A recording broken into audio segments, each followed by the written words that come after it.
Welcome back, everybody. You got Will and I Man here from the Block Runner, MetaZone, and Rovi, and today we're going to be talking about Improbable, M Squared, and the second trip.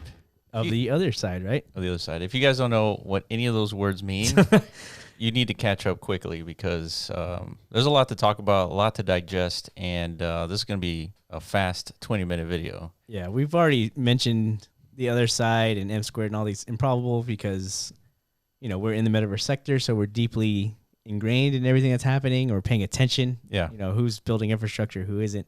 And of course, everybody knows Bored Apes because that was the hottest selling NFT project during the 2021 cycle. So, right.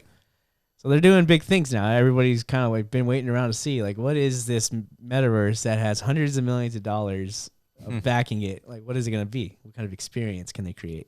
Yeah, so let's go through these links here. So Gucci and Bored Ape Creator want to take high fashion to the metaverse. So big deal here, Gucci. Yeah, Bored Apes. Pretty big brand. Yeah. I think you can expect a lot of brands to try and find their entry. They're already doing it on they've been doing that in Decentraland. Yeah, I mean, Bored Apes, Roblox. They're the biggest NFT project, so there's going to be brands wanting to collaborate. But I think there's a bigger reason to collaborate with the other side, Bored Apes, and all that, and we're going to show you here why. Yeah, you were what before we like watch anything, like what was your just personal takeaway? I had high expectations. I wanted to see because I heard about the first trip. I watched some YouTube videos about it. It was like it looked cool. Yeah, but it's hard to portray what the feeling is or how to portray that feeling you feel when you're actually playing. It's totally unique. It's just different. Yeah, it just hits different. Watching videos is just not the same. Like if you're used to watching games on YouTube because you can't play because you're busy or whatever, you just watch the gameplay on YouTube. It's one thing, but actually playing the game is completely different. Yeah, 1000%. I think that's also one of the barriers, I guess, of the not necessarily adoption, but I guess understanding for people. If you never really had like an experience in your life playing video games, especially like MMO type games where there's a massive multiplayer environment. Yeah. Like you kind of lack that context of like how immersive that experience is, how it kind of like taps into your like human instincts a lot more than just interacting with 2D interfaces on the web. You know, it's like a whole. Yeah, it makes sense. Your brain respects that environment. You know. Yeah, and these 2D interfaces, I mean, these are single player experiences, right? True. And the metaverse isn't something that you're gonna watch on YouTube, right? Unless somebody creates something creative, right? It's kind of like a story, sort of like an episodic type of thing. Yeah. But the metaverse is about experiencing and just being part of it. And so that's a big deal here. So another article here, Bored Ape owner Yuga Labs launches second trip. So we have a few people talking about it. I don't think there's a understanding at the implications and the magnitude of what these guys have created. So that's why we're talking about it. And we're going to try to like portray the value here. It's definitely not getting as much hype as you would expect, I guess. Because, I mean, like video gaming as a whole has gotten pretty stale, like as far as like what's new out of the industry. So with this experience, I think this is like ushering in a new contender as far as like what people will expect from the virtual environment moving forward, you know? Right. So yeah, I mean, all this in correlation, of course, to the ape coin. I think that's also something to consider because that's going to be the native currency to this metaverse once it's fully matured. Similar to how Mana is the native currency to Decentraland, right? Yeah. It's going to be used in its marketplace. You know, third-party creators will probably find good utility use cases for it over time. Yeah. You know, create whole different applications on top of the other side ecosystem and accept ApeCoin. So right now, it's definitely like a huge speculative play in the same sense like Mana was whenever it was like a penny. Yeah. Like 3 or 4 years ago. You know? Yeah. So, all right. So here's a video. So Dahlia, she's a part of our marketing team, and she recorded her experience in the other side and this second trip. And so as soon as you jump in, first thing you notice, there's a ton of people. Yeah, they're all just doing kung fu, jumping around. You see everyone's name. They're dancing. So these are all unique users, every single one. So we don't have, we have audio, but the audio recorded was a little off. But you would. Imagine you're hearing everybody just talking. Yeah. And they're all talking within, amongst each other, and it's all proximity based. So you're basically kind of eavesdropping on everybody's conversation. Yeah. So it's equivalent to being like going to a concert or going to a football game. All these crowds, you just hear noise, and that's what you're hearing here. Interesting. Yeah. So some people might consider this like too chaotic, but the point is it's proximity based. So if you want to have a more private conversation, you just have to get away from like the clusters, right? Yeah, and it isn't loud like being in a concert. It's not loud where it's like it really annoys you. Yeah, it's very quiet, but you could hear people talking. Yeah. So so that's it. And so what's the big deal here? So I don't know if we've ever seen a game or experience where we have so many humans, our avatars, all on one screen. No, absolutely not. I mean, this is a technical achievement, right? That's what this whole demo was about. Because Improbable has been working on this tech for like a decade. Yeah. Right? It's called, I think, Morpheus I believe, is the technology behind what enables all these like computational, I guess, activities to occur simultaneously. Right? Traditionally in games, that's not sustainable for a lot of, so I guess the architecture of like the back end to a traditional game environment just can't support this. So yeah, so they've been I think I'm pretty sure they were motivated by, you know, witnessing MMOs like World of Warcraft, right, RuneScape emerge, and they became, you know, ginormous hits. Yes. So they probably envisioned a future. It's like, dude, imagine this like at scale, like where you can host thousands of people. Like the experience is going to be that much better. Yeah, and this is, you know, when we were growing up playing games, we were wanting this. We were like, wouldn't it be cool to have Call of Duty or whatever game that we were playing at the time, Counter-Strike, with more than like 10 players? Yeah. Like, and now we're at that point where there's tons of people on screen, and their technology allows for hundreds of millions of operations per second. Yeah. And so we're going to show you a tweet sort of like breaking down everything that's happening. So it's a little bit blurry. I think it'll get cleaner once, you know, you'll see that the teams are selected. So there's going to be 4 teams, green, red, yellow, and blue. Mm-hmm. And then they're going to go into a game. So let me kind of find like the next timestamp here. So let me jump into the teams. So this is just like the loading zone, basically. If you ever played like PUBG or something, like a Battle Royale, there's usually like a beginning part where everyone's just kind of like loading in and just kind of hanging out before like the action begins. So that's exactly what happened here. You know, at a much grander scale, obviously. Oh, like the colors changed. Yeah. So now everybody has their teams, and the notable thing here is that the teams were selected instantaneously. You didn't have to refresh. You didn't have to like, you know, kind of like do anything to your browser. And by the way, this is on a browser. Yeah. So this is running on Chrome. Yeah. And on a laptop, by the way.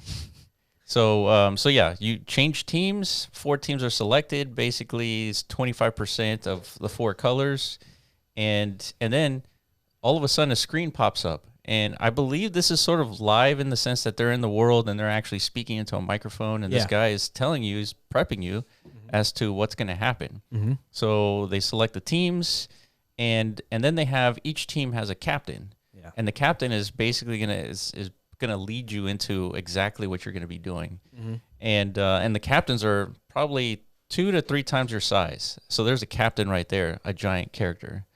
Yeah, I can see him. He's huge. Yeah. And so, so everybody's just basically talking and getting prepared as to what's going to happen next. Mm-hmm. And let me see on the next timestamp here.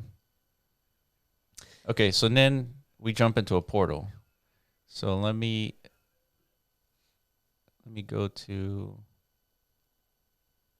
right here. Yeah, as the video gets longer, like the more and more ant colony like this appears, they definitely look like ants. And so you're seeing a little bit of frame drops, and I think it's because we're basically on a laptop. So we're on a MacBook Pro, one of the newer ones, and but it's not one of the more powerful MacBook Pros. And so here we are jumping into a portal. Holy shit. And the view of everybody jumping in is pretty wild. It's like basically a funnel. I mean, it's really crazy. So now we're in this new area of the map, mm-hmm. and it's just your team. Yeah. Right. So this is a map where it's just your team.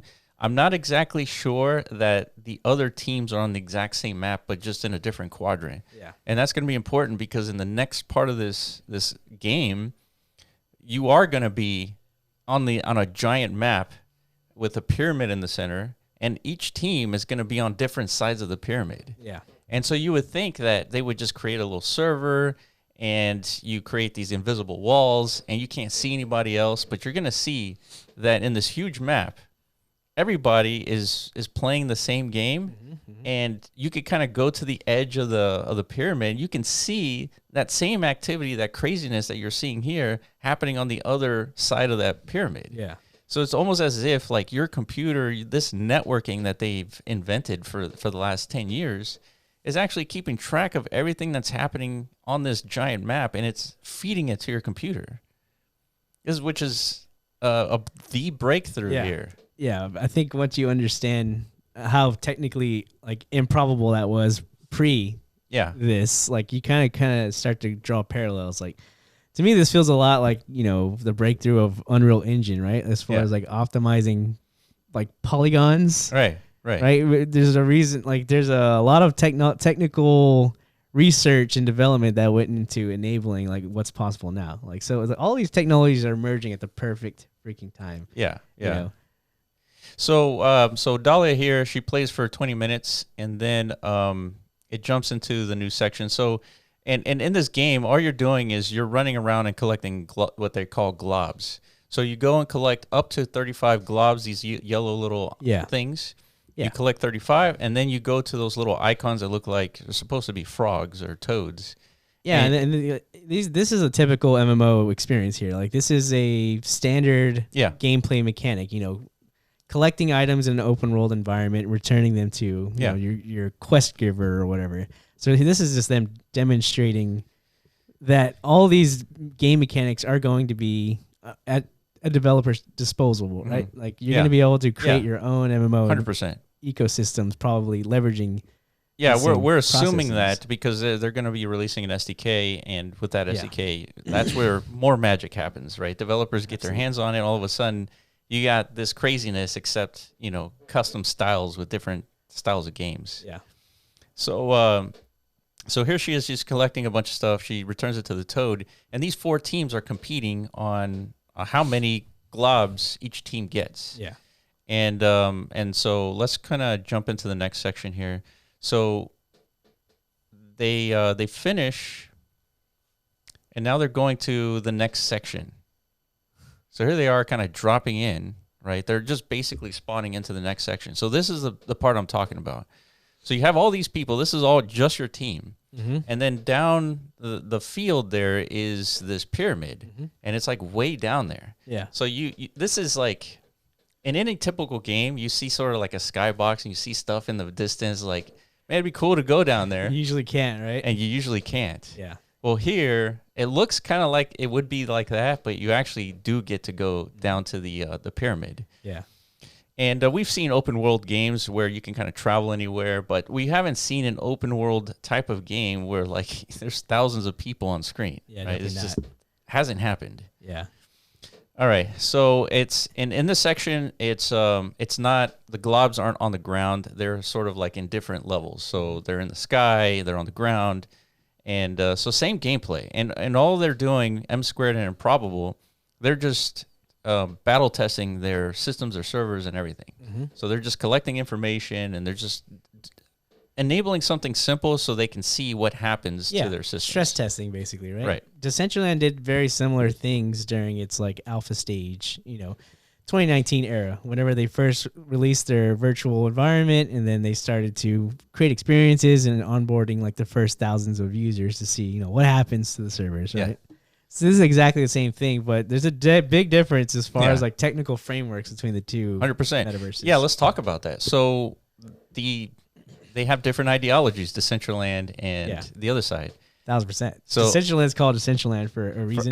They're honoring and living up to that name for sure. And the other side, they're leveraging NVIDIA, all these like centralized systems, but they're creating something different, right? Unique. Yeah, absolutely. And there's going to be a market for this. There's going to be a market for decentralized metaverses, and there's going to be a market for like different kinds of experiences. So this is the next part I wanted to show you.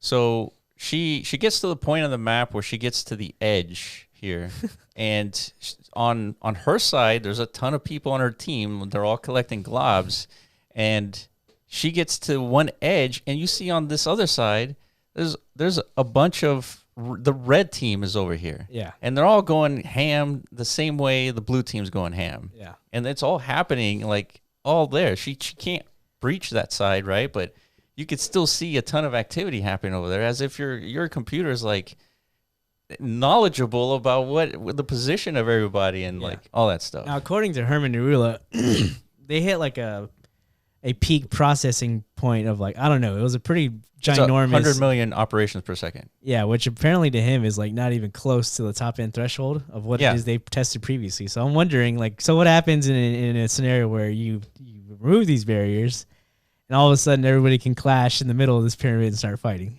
How many do you think that would break like this system in any way? So imagine there's 10,000 people here. I think they said 7,000 actually were here. 7,000 were here? Okay. Yeah. So 7,000 people, and they're collecting items, right? That's an operation. They're running around, colliding with things. Those are operations. Yeah. And everything qualifies as an operation when you're interacting with stuff in the environment. Yeah. So that accounted for about 100 million operations per second at peak. 100 million or 1 million? No, 100 million. 100 million operations? Yeah, for 7,000 people. What the deuce? Well, I'm telling you, everything is an interaction. Everything is an operation. Okay, right? like every movement and stuff too. Well, yeah. So that's included. So So every tracking everybody and like all this is an operation for a system to keep track of. Okay. How they feed that information to your computer is the innovation, because they have like very innovative ways to do that. Yeah. Okay. So now imagine everyone has a gun. Yes. Right. And now you are tracking a projectile, which could be instant or it could be have time to flight and all that stuff. Yeah. You're tracking that projectile, and then it's the time of firing is an operation. The hit point is another operation. Yeah. And then all of a sudden you multiply the 100 million times 2 or 4. Yeah. And now you're getting closer and closer to health point updates. Yeah. Like now you're talking crazy. Yeah. So yeah, you don't need 7,000 people to have a war. You can have 1,000 people, 500 on 500. That's still crazy. It is still crazy, but this would be like an unimaginable scenario, like having an actual, gameplay experience where this many people are actually, in competition with one another. That right. For sure. It's never been done in history. Like nothing even close to that. I remember old games used to like market like, it's 100 versus 100. That was like the top end of what's possible in like a battlefield environment. This is like we're getting to that. If you've ever seen Ready Player One, this is as close to what I've seen so far. Like this is a glimmer of hope that's actually possible. Yeah, right? Yeah, and so here we're talking about very simplistic gameplay, right? You just collect stuff and you deliver it, and that's it. Yeah. But on screen you see all these people, and then once you start introducing more complex stuff like shooting at each other, now we're talking like I'm seeing explosions. Yeah, that's the environment, sort of like. Okay, they're just like flexing some cool shit. Yeah, like, they're just gonna throw some explosions in there. Yeah, I think at some point like we see like a giant bored ape just like start. Whoa, dude, look at that! That looks crazy. Yeah. So this is towards the end of the game, and hold on, let's see if we can. Delia seems a little lost, dude. She's just like floating around. Yeah, so she's on edge on the map right there, and but look at all the blue, all the little specks. Meteors. Yeah. Wow, those are all people. Those are all people. And then she's gonna kind of pan, and she's gonna show the right side. I think that's the yellow team on the right side, and then we finally have a winner here. So the blue team ends up winning. They end up winning by 2,000 globs, and so which is nothing, right? It was like 2.5 million to 2.5 million, right? Wow. First place, second place. Yeah. And so there's a yellow. So it's like everybody's on the same, connection. It's weird. Oh yeah, dude. It has to be this way, dude. Of course. Yeah, right. It's not gonna be cool if you have like 4 separate like worlds. Servers. Yeah. That's not the cool thing that they're trying to demonstrate here. Yeah. And so here they sort of go into this portal, and they go to the next section, which is sort of like another chill spot. And now we're all together, right? We're not separated by teams anymore. Oh, there's that giant bored ape right there. Yeah. It's freaking massive, walking. Dude. Yeah. Like when I saw this brought so many flashbacks to World of Warcraft. I remember when WoW, they attempted to do something like this, like a new dungeon launch. It was called like AQ. It was like a very similar environment, like a desert environment like this. Obviously, the graphic quality was not anywhere near this. Yeah. But it was supposed to be a world event where like everybody kind of works together to open the gates of this dungeon to kind of like kickstart like the launch. And it was a disaster to get that many people, because the World of Warcraft servers usually support like 50, 60,000 people, whatever.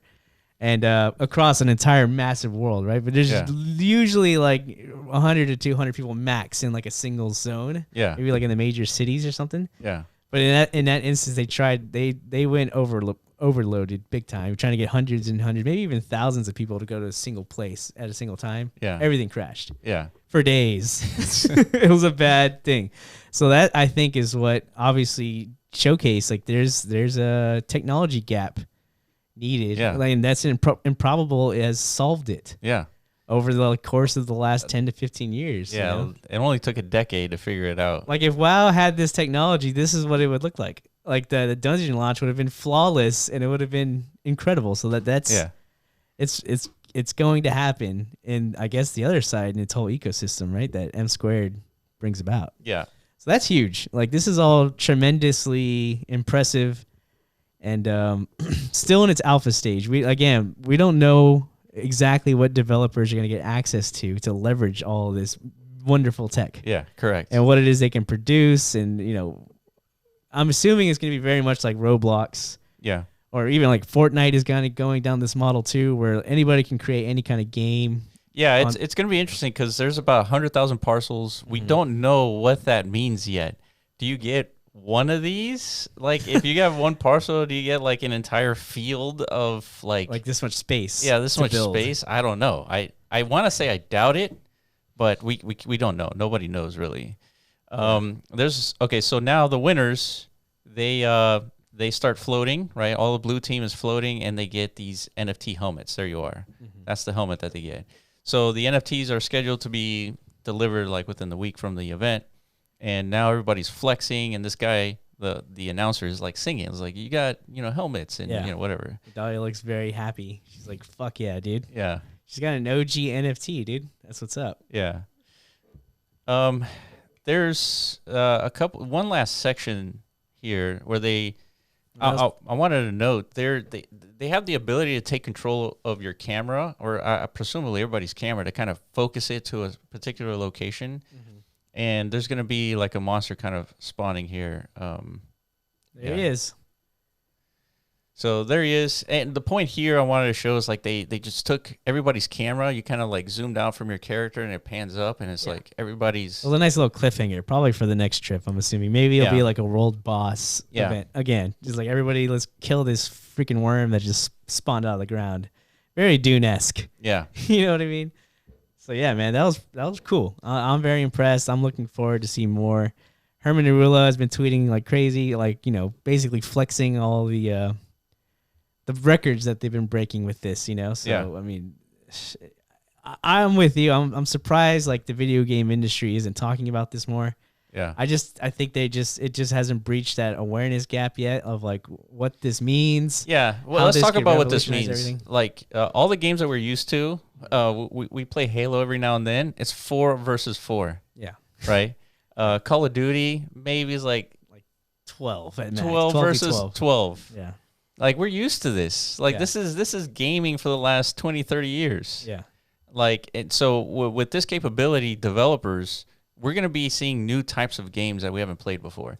Fall Guys was a good example, right? 100 people on screen, they kind of like run through a map, and that's pretty much it. It'll probably take a lot longer to get the whole gaming implementation for this. It's going to start out with like much more like easier to facilitate experiences, like concerts, sporting events, and just different like maybe like. See, but that's where bare bones social. That's what Improbable is going to do. They're going to put it on sporting events, concerts, and stuff. But the developers, they're going to come up with games like let's do stuff. Yeah, we're already thinking of like how to make everything we've made in Decentraland in this type of environment. That's right. Like I'm already. Yeah. Well, I mean, we can think of tons of things that we could do. Yeah, 100%. Well, we just need access to that SDK, so we're waiting patiently. Yeah, Herman. Yeah, everybody. It was like literally like foaming at the chops, waiting to get access to this stuff. Because man, like we like what we see. Yeah. And we think this is definitely a good step in the direction for the metaverse space as a whole. And even potentially, I've been speculating myself. We've seen big, ginormous acquisitions happen in the past, like with NFTs and Web3 with Artifact and That's Nike. True. I'm thinking there's a possibility in the next, I don't know, future that Meta might see this and be like, holy shit, this should be like in our technology portfolio. They're like, I did this. Yeah, let's give them, I don't know, 10, $20 billion. It's like, this is our shit now. Yeah, we did this. Yeah, because we spend that in a weekend. You know, I'm Mark Zuckerberg. Yeah. You know, and all of a sudden, Oculus and the whole VR ecosystem has this. Yeah, dude, imagine you have, let's say, roughly 1 billion operations per second at your disposal. Mm-hmm. You connect that to a VR headset, all of a sudden you have thousands of people on screen doing, 1,000 different things. Yeah. And you're not even like you're not sweating here. That's basically like that Meta acquisition is like how we fast forward to Ready Player One. Yeah. Like we take a 10-year leap. That's right. With one acquisition. So that's why I'm expecting it. Obviously, there's like not even a single rumor out there that this is going to happen. This is just, it makes sense to me. Yeah. You know, if I'm Meta, if I'm Mark Zuckerberg, I want this. Same. Why reinvent the wheel? Improbable already did it. Right. Come in, lads. Let's go. Let's revolutionize the metaverse. Yeah. So hopefully we did somewhat of a decent job explaining kind of the value and importance of this. Yeah. And look at that guy's face. He had a Bored Ape on his face, on his avatar. So presumably he owns that avatar. Yeah. Oh, yeah. So, but anyway, we did. Hopefully, we did a good job, and this is a big deal. It's hard to kind of overstate like the value of what these guys are doing. So, Herman, if you want to jump on the podcast, let us know. We're happy to have you on and talk about your tech and everything in the metaverse and like the economy of the future. Yeah, true. Yeah, we're talking about the collapse of like banks and stuff, and like we think that the metaverse is true the way out. As a potential saving grace for what's going on in Earthland. Yeah, Earthland. Yeah, with AI and automation and potential financial doom on the horizon, what is humanity's purpose of the future? It's like here we are. We're seeing a lot of humans here. Yeah. Finding some purpose within like a whole different realm. So exactly. Let's expand on that idea and see how much the metaverse has to offer. Yeah. Humanity. All right, guys, that's our video today. We talked about Improbable, M Squared, Otherside, Bored Apes. Let us know if you have any questions. Did you join the second trip? Let us know how you thought it went.